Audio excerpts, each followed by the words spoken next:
Yo, this is Rock Pantilla the DJ. Si birungi naye nga nkwanirizaako ku page The News Anchor Mwagala omulungi atumbudde kansuubira nti oli bulungi wonna businzidde okuba nga onneekuumiddeko. Bwo obunkenke bweyongedde mu bannayuganda abawangaalira mu ggwanga lya Sudan oluvannyuma lw'ekikangabwa ekikoleddwa ku nkya ya leero bus ebadde eva e Juba mu ggwanga lya Sudan ng'eyolekera Uganda okuba nga ate esaliddwako abakwata mmundu abatalina mu uniform abatannaba kutegeerekekako wa gye bavudde. Bano bagenze mu maaso okuba nga ate bakosa abantu abadde mu bbaasi eno era ng'omuntu omu akakasiddwa okuba nga afiiriddewo. Abamu ku bo kigambibwa nti batwaliddwa abasajja bano abasuubirizwa okubeera abayeekera ate nga balala bawunye emiwabo okusobola okuba nga ate bataasa obulamu bwabwe era nga wenjogera batuuse dda mu ggwanga lya Uganda okusobola okuba nga bafuna obujjanjabi weewaawo nga n'abamu tebamanyikiddwako mayitire. Mu kibira tusanzeeyo lisiiti zaffe ze tugabira abantu ze batambulirako ekitegeeza nti wali abantu abayeekera be bagenze nabo ne tujjawo n'omulambo ogumu ogubadde gufudde gusigadde wano incident weegudde naye nga si gwa Munnayuganda ne tujjawo ne bakubya amasasi abalala babiri naye nga b'e Sudan engulu ya Khartoum. Abantu abalala tutuseewo nga bamaze obatuusa Enimule abamu nga basaze ne booda ya Uganda bali mu madwaliro ag'e Uganda. Kitalo ddala omuntu omu afiiridde mu kabenje ekyazanga loole kwabadde atambulira bwe yerindigudde ennume y'ekigo n'abalala bwe batyo ne babuukawo n'ebisago eby'amaanyi. Afudde yabadde amanyiddwa nga Tamale James ng'ono yali muzannyi wa Buvuma mu mpaka z'amasaza omwaka oguwedde. Ye yatomedde wa bodaboda mu bitundu by'e Kansanga n'asuubira okugumaza n'embiro bw'atyo yalemereddwa okudduka okukakkana ng'emmotoka gidduseemu aba bodaboda ne bagiteekera omuliro. Bino byabaddewo mu kiro ekyakeesezza olunaku lw'eggulo. Bannayuganda bawuniikiridde ku ndabika y'omukulu amanyiddwa nga Sam Kutesa ng'ono yaliko Foreign Affairs Minister era nga yasembayo okulabikako mu maaso g'abangi mu mwaka gwa 2021 oluvannyuma lw'okulekulira woofiisi wabula ng'ate ono yazzeemu okulabikako ku mazaalibwa g'omukulu Kaguta Museveni ng'aweza emyaka 80 egy'obukulu wali eri mu disitulikiti y'e Nakaseke we babadde bagajaguza. Bannayuganda bangi bagenze mu maaso okuba nga ate bawuniikirira olw'endabika ye nga bagamba nti yandibanga alina ekimutwala ekitategeerekeka. Wadde ng'omukyala Dorothy Kisaka yali yalayira era n'akomba kwerima nti yesi waakulekulira kifo kye oluvannyuma lw'ebyo ebyatuukawo ku batuuze b'omu Kiteezi olunaku olwaleero baluwa efulumye ng'eno eraga nti basatu abali waggulu mu KCCA bagobeddwa era nga ye yasookerwako ng'era yabadde Executive Director oyo Dorothy Kisaka. Deputy Director David Luyimbazi naye bw'atyo agoberedde n'omulala ng'ono abadde Public Health Director Dr. Daniel Okero. Bano bagobeddwa omukulu Kaguta Museveni atwala eggwanga lino. Ate ngayo gavumenti ya Australia edduukiridde ekitongole ekikola ku nsonga z'ababundabunda mu ggwanga ekimanyiddwa nga United Nations High Commissioner for Refugees n'obukadde bw'ensimbi 2.5 eza $. Bano bagenze maaso okuba nga ate bazibawa okubakwasisaako kutuusa ebyetaago eri ababundabunda mu nkambi ez'enjawulo. Obuyambi buno we bujjidde nga mu kaseera kano abavujjirira oba abavujjirizi b'ensimbi ab'enjawulo baali basalako obuyambi bwabwe eri ekitongole kino. Weewaawo ye mwana mulenzi amanyiddwa nga Sam Okanya muyite Sami owa The Mighty Family ngono yatwalibwa ekitalya era nga gyasinzidde okuba nga te awandiikira bannayuganda ebbaluwa ebazzaamu amaanyi. Ono yagenze maaso okuba nga te abalamusaako okusookera ddala era n'abategeeza nti awandiise ebbaluwa ey'okubazzaamu amaanyi temupowa ku struggle musobole okuba nga ate muwangula gavumenti eyannakyemalira eri mu buyinza. Agamba nti ekyokusookera ddala mulina okukimanya nti muli mu buwambe ekyo kye mulina okusookera ddala okuba nga ate muteeka mu bwongo nti gavumenti eri mu buyinza yawamba oba yabawamba era nga woyinza okukitegerera bye bigambo Omukulira Kaguta Museveni bye yakozesa ennaku z'omwezi nga 26 January mu mwaka gwa 2018 bwe baali e Masindi nga bajaguza amenula g'ekibiina kya NRM. Agamba nti yagamba nti nze siri muweereza wa Uganda wabula ndi mulwanirizi wa ddembe era nga neerwanirira oba najja okwerwanirira. So tobeere eyo n'olowooza nti nze najja kulwanirira Uganda nedda oba ndi mukozi wa Uganda wabula najja kwerwanirira n'ebigendererwa byange. Kaakati Sammy agamba nti olw'ebigambo ebyo Omukulira Kaguta Museveni bye yayogera ebyokka bye birina okutuula mu bwongo n'okimanya nti gwe Munnayuganda oli muwambe era nga weetaaga okwenunula era n'agenda maaso okubanga bategeeza nti ye ng'omuntu yeewaayo dda ku nsonga eno era abagamba nti tajja kuzikiza ayise mu kusoomozebwa kungi atulugunyiziddwa emirundi mingi naye agamba nti at least okufa naye tajja kubanga akola ki awanika bw'ati agenze mu maaso kubanga abakubiriza obutawanika era akkiriza nti olunaku lujja kukya lumu mutuuke oba tutuuke ku buwanguzi. Sammy yawunzise ayina by'abakootingidde yagambye nti ekisookera ddala omulabe w'omuntu nnamba emu kwe kutya era singa tewaali kutya kyolina okumanya abantu bandibadde bakoma wala muki mu bulamu.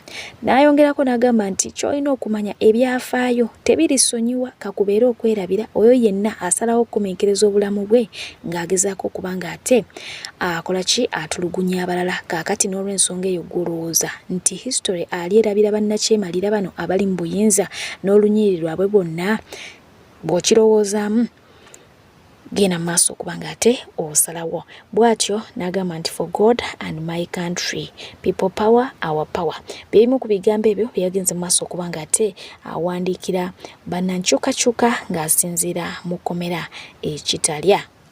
So ng'ate ye omukulu amanyiddwa nga Honorable Ssemujju Nganda yavuddeyo n'agenda maaso okubanga ate ategeeza bannayuganda nti bwe muba mulowooza enkyukakyuka egenda kujja mu mirembe okuggyako nakyemalira ekyo mwerimba.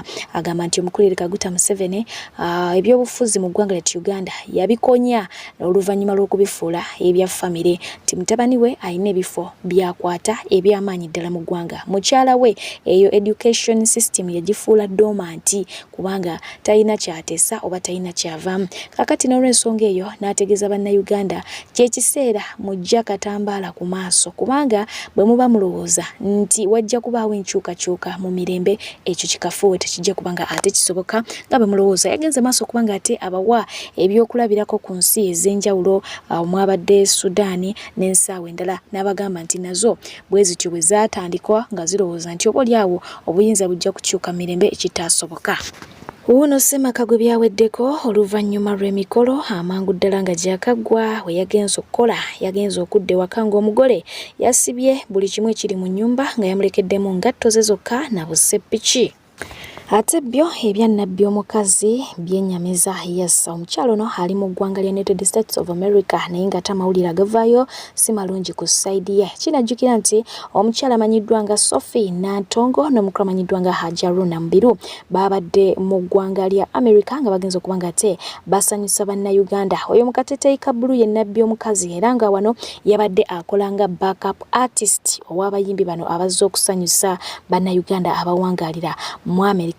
Wabula nga kigambibwa nti ng'ebikujjuko bino bituuse ku kamalirizo omukyalo ono yasanze embeera enzibu ddala ya blackinze out naye nga tebamanyi oba ki ekyamuggyeko oba ki ekyamuleetedde okuba nga ate blackinga out. Wabula okwazzemu okuba nga ate ategeera yesanze nga bamutuusizzaako ogwa bulisa maanye. Weewaawo engalo zagenze maaso okuba nga ate zisongebwa mu mukulu amanyiddwa nga Bruce. Yes, oluvannyuma lw'okutegeeza nti mwana mulenzi Bruce yagenze maaso kubanga ate amutuusaako ebikolwa ebyo ebya Mikairi naye nga basinga obungi babadde balowooza nti oli Bruce amanyiddwa nga Bruce the big spender eyaliko mukwano n'omukyala amanyiddwa nga Tina Fierce. Wabula ngono mu kifo naye yabaddewo wabula yavuddeyo n'agenda maaso kubanga ate yeewozaako n'agamba nti si ye Bruce ayogerwako kubanga kyazuuliddwa mbuba Bruce babaddemu abakola ki abawera. Omukyalo ono yaddusiddwa mu ddwaliro era bw'atyo yagenze maaso kubanga ate ajjanjabibwa DNA za bamujiddwako okusobola okulaba nti oboolyawo bakola okunoonyereza okutuufu ku muntu omutuufu yagenze maaso kubanga ate amutuusaako ekikolwa kino ekyabulisa-maanyi. Muwonge njagala otereeze kino ekintu. Waliwo omunnayuganda eyakutte omukazi rape, kye bayita rape, bamuyita Bruce. Bamuyita Bruce, erinnya lyange balyonoonye. Bruce didn't rape anybody. No, but his name was called. He is called Bruce. He didn't rape nobody. Not you. Soko veyo muwonge ngwe nga gwe yategese ekikadde gamba nze ndi innocent. Ne bayita poliisi ne bamutwala ku DNA ne batuuka okukwata mu Bugundi ne bamukebera. Muwonge saagala ozannyire ku linnya lyange. Bamanyidde bagambye Bruce yakutte omuntu. Bruce tebakutte. Wali Bruce omulala yakutte omuntu. Basaagira mu linnya. You understand this? Yeah, State of the Nation address. I'm here to clear the air and clear my name as well. Apparently, allegedly, ku Kikadde ku Sunday, Nabbi omukazi was raped. Ng'akubiddwa ebintu ng'akubiddwa enjaga. And yeah, police came over. Nemutwala nemukebera Obugundi obunankani wansi. Yamuggyako DNA. Unfortunately, omuntu eyamurapinze, the guy who raped her, is called Bruce. So most of the community members know me. The Bruce they know is me. The loud motor-mouthed Bruce. Thank you all who have reached out to me. Yeah, you felt concerned. Most people reached out to me. Abamunga mwagala kukakasa kituufu yenze. Abamunga mulinga abankulisa naye nga temunategeera bulungi. Byonna mbikoze naye sobola kurapinga. I cannot rape a woman. Temunteeka mu bintu byammwe muzaafaaru. Gwe Bruce tosobola kuwoomerwa ate ne banenyaamu nze. Oyo Bruce abadde mukyali wange lukewarm friendship naye kakati tokyali kyali wange muyaye gwe. So mujja kiwulira naye nga I'm not the Bruce that raped. The law is taking its course and yeah, I hope there is fair hearing and Weewaawo anakutuusizaako amawulire g'omukumanyiddwa nga Don Nassar oluvannyuma lw'okukwatibwa n'omwana atanneetuuka era ng'okukakanono asindikiddwa e Luzira. Bangi baavuddeyo kubanga ate bamukolako amawulire oba bamwogerako ba TV presenters, ba radio presenters abanene mu biti ebyenjawulo. Naye nga kino tekisanyusizza omukyala amanyiddwa nga Bad Black. Yavuddeyo n'agenda maaso okubanga ate abalabula n'abagamba nti beegendereze yabadde kyali wa Don Nassar era ng'abadde nga amunyumiza ebintu ebyenjawulo. N'agamba nti balimwogerako essaawa eno so nga ate abamu ku bo babadde nga beebaka naye mu ngeri y'okukola ebisiyaga. Era bw'atyo n'abasuubiza nti ajja kuggyayo lisiti y'abo abalimugeya essaawa eno naye ng'ate yali abaddeko nabo mu bikolwa eby'obusiyaga oba ebyovuga olupanka. Abasabye okubeera abeegendereza nga boogera ku mukulu ono. Oluvannyuma lw'olutalo okubanga ate lusituka wakati wa Dr. Jose Chameleone n'omukulu amanyiddwa nga King Saha, bangi baavuddeyo kubanga ate balwogerako baba byogerako. Ye omukyala amanyiddwa nga Bad Black still yayogedde ku nsonga eno era nga ye yabuuzizza nti Kalamagi oba famire ya Kalamagi yafuna obwenkanya. N'abuuza famire yaani Yansamba agambibwa okuba nti yafiira ewa Spice Diana yafuna obwenkanya. N'agamba kaakati temukiraba abantu bano babadde wabweru bukyanga ensonga ezo ezo zoogerwako Balya Butaala tewali n'omu yali akwatiddwako n'asibibwa mu kkomera. N'agamba abantu bano temwebuuza lwaki bawagira gavumenti eri mu buyinza kubanga gavumenti ebikkirira ki emisango gyabwe n'esalawo kubanga ate ebakozesa y'ensonga lwaki bawujja obunyama bwa gavumenti nga tebalekera. N'aganja bbawe ekyokulabirako nti bano bali misango gyabwe naye tebaalinnyako wadde mu kkomera. Naye nze Bad Black eyabba obubbi ensimbi ez'omusajja ate yali bba wange nagenda mu kkomera n'ensaavinga emyaka egiwerako ddala ng'abo tebalinnyeeyoko wadde. Kyokka ng'ate batta abantu abatalina ki misango musango ne basigala wabweru nga bayinaayina. System yeeyo bwetyo si y'amazima na bwenkanya. Weewaawo y'omukyala amanyiddwa nga Catherine Kusaasira yavuddeyo n'agenda maaso kubanga ate ategeeza nti first of all ye yali tamanyi nti omukyala Spice Diana yalina ekivvulu ku ddeeti eyo kwe yaseetinga ekikye mbu yagenda okitunulamu oba yagenda okiwulira mu matu ge ng'ate naye kiri kikeerezi nga takyayinza kubanga ate ajjayo ekikye. Naye agamba nti first of all ayagala nnyo Spice Diana era amutwala kubanga muwala we kubanga ate era muwala we ayagala nnyo Spice Diana. Ekyo ne kimufuulira ddala mukwano gwa Spice era agamba nti kino teyakikola kubanga agenderera kulumya Spice Diana oba kumusuula. Bw'ati amaliriza ng'agamba nti Spice Diana abeere mukumu kubanga buli omu alina abawagizi ababe ababo bajja kujja ewuwo n'abange bajje ewange. Oluvannyuma lwa Big Ayo kubanga ate yeesooka omukulu amanyiddwa nga Eddie Kenzo ng'asabye abalala bonna obutamukwatako bamulekere ye. Omukulu amanyiddwa nga Eddie Kenzo yavudde n'agenda maaso kubanga ate asaba Big Ayo ng'ali wamu ne King Saha baddeyo mu studio bakube music ali ku international level olwo balyoke bajje babeere ng'ate balwanagana naye naye nga bakyali wano ku local level bamwesonyiwe. Ye omukyala amanyiddwa nga Laika Music bw'ati yavuddeyo n'ayogera ku nsonga ya Jostede egambibwa okuba nti mbi essaawa eno oluvannyuma lw'okuba nti kati mbwakubwa ice wadde nga yavaayo n'abyegana. Omukyala ono yategeezezza nti mu ndowooza ye Jostede yandibanga yakkirira financially ssente zimuweddeko bazaamuggwako oba si ekyo nga nsonga za mukwano kuba ye Laika akkiriza nti bye byokka ebiyinza okuba nga ate bireetera omuntu okubeera depressed to the maximum.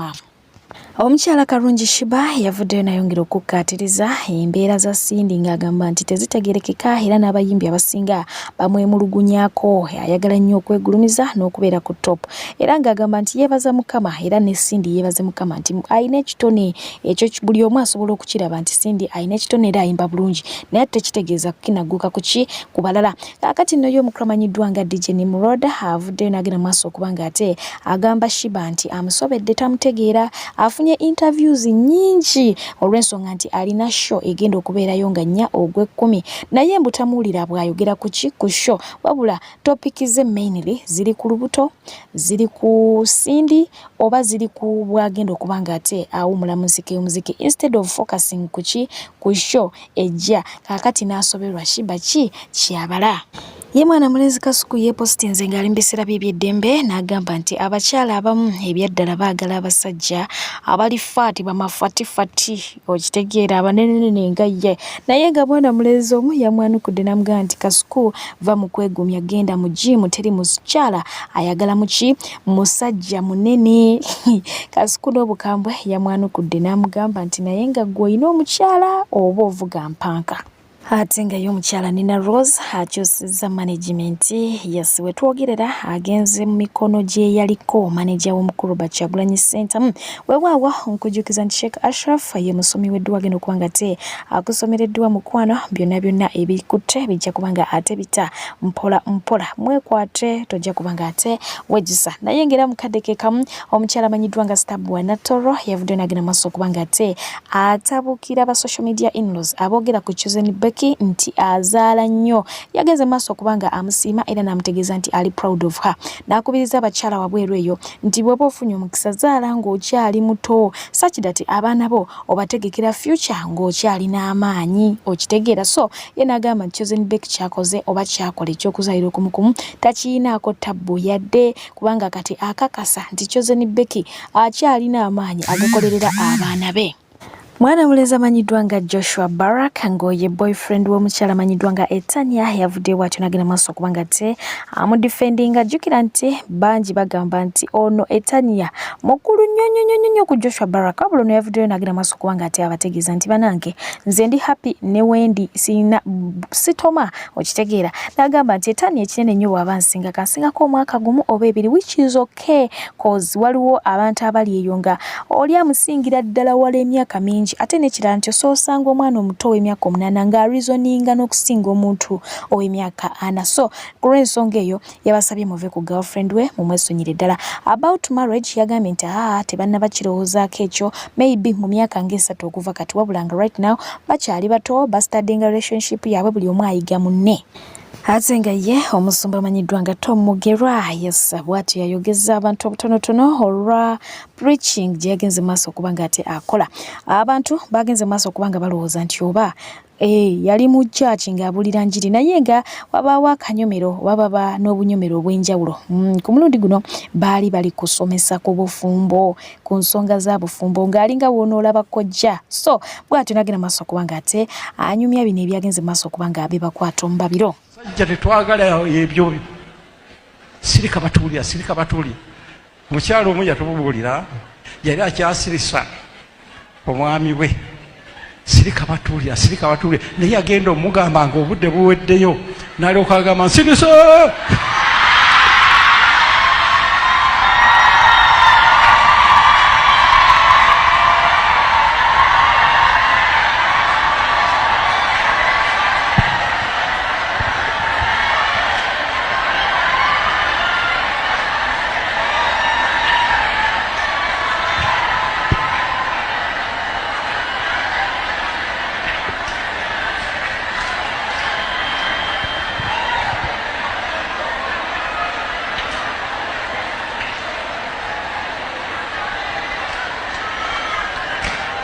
Okukakana ng'abireekaniddemu era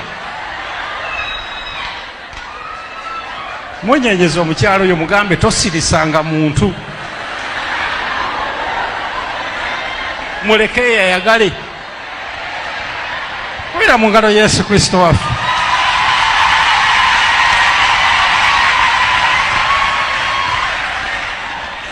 Amina.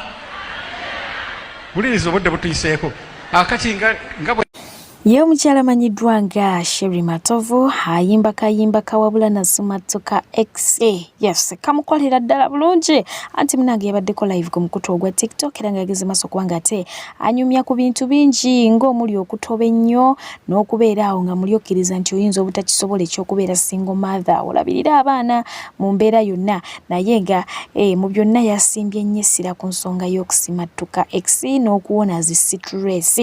Nze nawe ngenda kaddiwa. I look good ebyaddala ndabika bulungi ebyaddala. Gomanya omukazi bw'ati nga single mother. Gomanya olujegero luli emabega wange otunuulidde Sherry Matovu. Andi nesigala nga ndabika bwenti. Kyenva ngamba nti ekitiibwa n'ettendo mbizaayo. Nze bino byendi ne byempitamu. Mukama tatuwa buvunaanyizibwa we tutasobola kumalawo. Mukama agenda okutera ekintu ku mmeeza nga laba okisobola ojja kukimalawo. However much buzitoye fumiitiriza owebake kyabugazi ogambe naye kino kiggwa kitya. Buli wekkiririzaamu wegiemu omwoyo gwa kutya mu ggwe.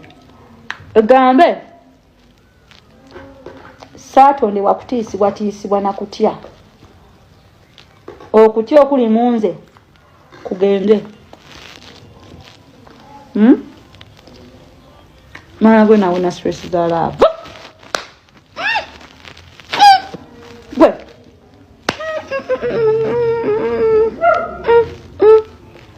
Love. Mwana gwe love yali enzisenze gwe vaayo. Aya. Yes, waliwo omukulu yavudde n'agenda mu maaso okuba nga asimbawo ensimbi singa wavaayo omuntu amubuulira. Ddi Mama Fiina lwe yakera ku makya n'azaala Fiina.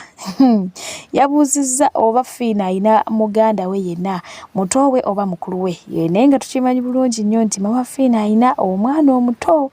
gwe tutera okuba nga ate tulaba era nga tujjukira yamuleetako ne mawulire oluvannyuma lw'okukola obulungi mu P7 n'amuwa ekirabo. Kaakati ono ye agamba nti abaana abo oba omwana Mama Fiina gw'ayita Fiina si wuwe, amulumiriza nti Mama Fiina tazaalangako. Aina story wano. Mama Fiina mumutaginge mumuwa akantu kano. Mama Fiina bw'aba ye mama wa Fiina ntaddewo miliyoni ezi 2. Miliyoni 2 nja kuzifuna ne bwe naakuba omulanga bajja kunyambako. Mama Fiina bw'aba ye mama wa Mama Fiina nyina miliyoni 2 atubulire yamuzaalirawa. Ba YouTube mugende mutwale kana kantu mukabuze Mama Fiina yamuzaalirawa ani taata Fiina. Waliyo mukulu wa Fiina, waliyo muto wa Fiina, waliyo muto wa Fiina, waliyo mukulu wa Fiina. Lwaki tamuzaako? Ani mukulu wa Fiina, ani muto wa Fiina, ani taata Fiina. Nkibawadde mwenna mumutandikiraawo. Yamuzaalirawa ani yamusala ekirira? Yamuzaalira mu ddwaliro oba waka? Uwa kitundu ki? Bani abaaliwo yamuyonsezaawa? Mbupenge.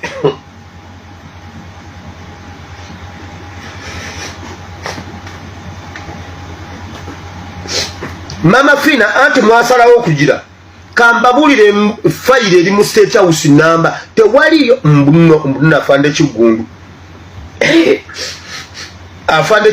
Afande Kigundu Mama Fiina yagenda okufuna afande Kigundu. Kigundu yali agenzeeyo okukwana Fiina.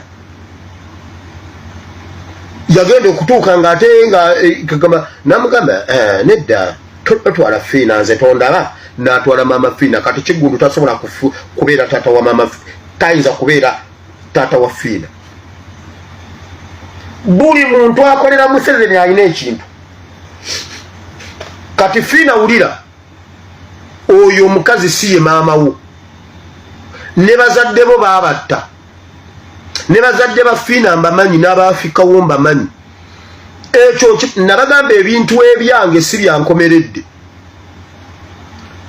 Genda okole research. Ba YouTube mwenna FB4 asiba asimanya akola interview ku bantu. Mama Fiina atunyumiza olugendo lwa Fiina. Yamuzaalirawa jjajja wa Fiina ku side ya kitaawe yani. Ani jjajja wa Fiina? Mama Fiina mu nsi talinamu mwana. Era yali anoonya luzaalo okuyingira n'ebyo ebyobusamize. Yali afuuwa emmindi ng'atambula ng'anoonya mwana, omwana yamubula. Ng'akola ku Jubiri ekatwe. Ng'ali ku Jubiri awo ekatwe. N'anoonya omwana n'abula. Yasoka omwana oyo basoka kumwadoptinga ng'olwafunyefunyemu kasente. Era n'obusamize yabuyingira anoonya luzaalo. Era ne bwe yamala okufuna Fiina yasigala atambula ng'anoonya oluzaalo. Oluzaalo ne lumubula n'olwaleero. Mama Fiina tamanyi mwana bwawooma. Njagala aveeyo challenging SB4 amu-interviewing. Nze nababulira obuzaale bwange bwonna. Omukyala Martha Mukisa yes olunaku lwera badde ajaguza amazaalibwa ge ate nga yeegatiddwako Sandra Liana ng'onaasimya omutonzi olw'ekirabo eky'obulamu munange n'ebyo byamukoledde. Omukyala amanyiddwa nga Hajara Nagojja bw'atyo naye agenze maaso okuba nga ate ayagaliza omukyala amanyiddwa nga Nabukenya Shamimu amazaalibwa amalungi, agamba nti akwagala byansoso, happy birthday. Okubaweereza mbadde pije yes mwe bali kubeera balabi balungi okutambula nange okuviira ddala gye tutandikidde okutuusa kati atasiima ebula agiwa naye nga nsiima nnyo nsiimira ddala ngenda kuba nga ate mberekereza naye ngenda basiibuza audio egenze mu maaso okuba nga ate ewawaaza abo abataagiwulirako amatu anti saga ya Kamiliyoni we yagenze mu maaso okuba nga ebalukawo bagenze mu maaso okuba nga ate bajjayokko ku byayita era nga ye audio yani ya Wizo simpya nkaddemu naye nga bagenze mu maaso okuba nga ate bagittukiza mu kaseera kano abasinga obungi baawulidde bipya babadde tebagiwulirangako oba oba tebabiwulirako. Bwe ntyo bwe ngenda okuba nga temberekereza mubeere bulungi mweraba. Tayagala muntu wakabi kasito oyimba oluyimba olwakabi tuyinza kuba mukwano gwe. Bakola oluyimba ano ne Zigidi nga lwakabi nga lugenda okutaasa Zigidi. Oluyimba yetwaluwana ennyo n'alugoba. Twakola ennyimba naye mu studio ne mugana wange Moze wezanyuma n'azigoba n'azidelitinga. So I think I know choose. Kumanya kamera byagera byakwekwasa. Zimama nkubire simu na ngamba mbu oba ina problem ne mugamba teba kamilioni bote bakuyamba. Na chanza mwanga mambu wenkubira kamilioni agamba mbuze nagwa bawizo beba number 1 we mwagala bichi gendo sabe wizo sente. So ebyo byayogera n'ekirala aleme alikira okuswaza family yaffe. Chanja ukanyane kamire bunja chinsonyiwa ngenda kyogera leero. Era nanyiga ojja kunsonyiwa naye nange ndi ku pressure Kamili afuse kamilioni omunene. Ekyanja okala n'omusajja oyo nagenda nalina omukyala sijja mwogera mannya nga nkyabere Seguku. Kamilioni nakakana ku mukazi wange n'amukuba mujja kunsonyiwa n'amukuba n'amusobyako era ne tukyawagala n'omuwala.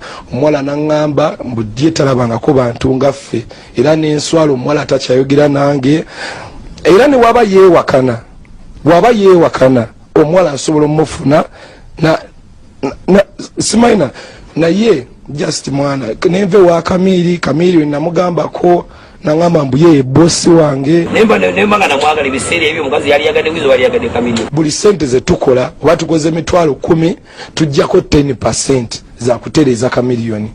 Baffe tetulina maanyi tetusitula buzito tetusobola kuzunga nababbaawo nsambu ntambula n'abayaaye mbu nkuba abantu. Twasazeewo tukola ziposita abantu ba uniting tuyambe muganda wange let's unite against violence ya Kamilioni. Kuba nawe bagenda kuba muganda weyo gyoli kitegeera tugenda kukola zi billboard tukoleze t-shirt zi flyer twazimaze ne zi poster twazitimba fite tumanyi kulwana just Kamilioni atuyambe n'abantu batuyambe ne babawunsa security je tutambulira kwaffe tugenda ne tukola ne tuyimbe na Kivubo ne bakuba babanyira tuashombo tukuyita simanye wa na Kivubo unengo otyogendayo nengo ato inokola kitegeera.